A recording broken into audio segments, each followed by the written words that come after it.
Hello, everybody. It's me again. I figured out that I would make a video about why the right will win a second American Civil War. Um, this is not going to be one of those, oh, we got all the guns and we gonna crush you, pink-haired little hippie snowflakes. No, that is not it. Anybody that would say such a thing doesn't have a clue about warfare. When warriors and industrialists fight, industrialists win. In our first Civil War, the South were the warriors, the North, the industrialists, and we all know what happened.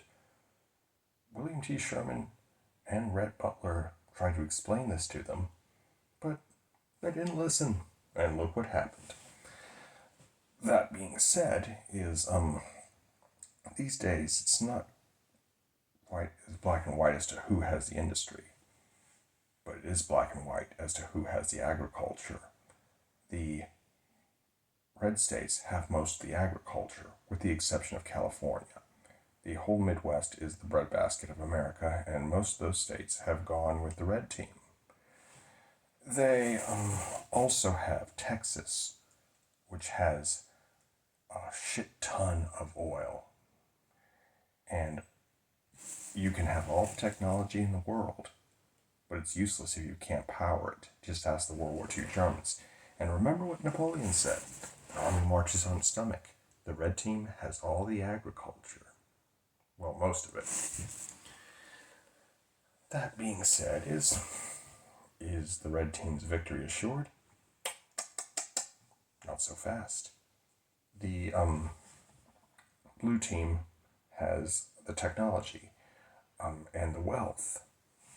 Most of the rich states in the Union have gone with Team Blue, not Team Red.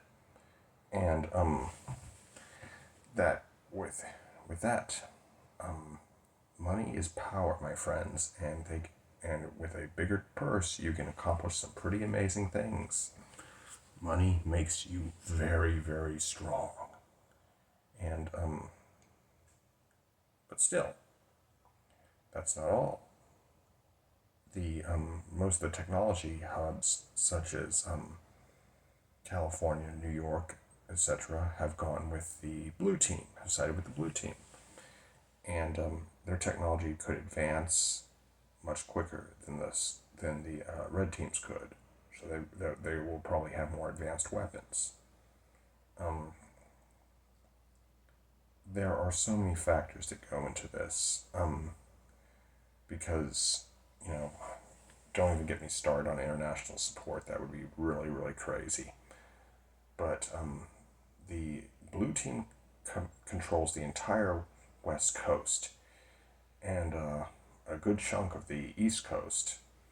And those coastlines are very important because naval bases could be used to cut the red team off and starve them out. Now, the red team has some naval bases in the south, on the south coast in the Gulf, but I don't think it'll be enough to break the blockade. That being said,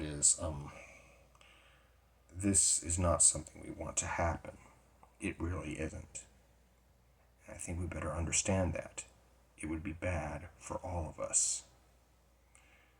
And I'm not going to say who I side with in this affair, but I hope you get this message if you get nothing else. We do not, I repeat, do not want this to happen. And it's like what I said earlier about warriors versus industrialists. When warriors fight industrialists, industrialists win. You don't have to take my word for it. Just watch The Last Samurai. And this would be likely be a very long and bloody affair. And in such a world with nations like Russia, China, North Korea,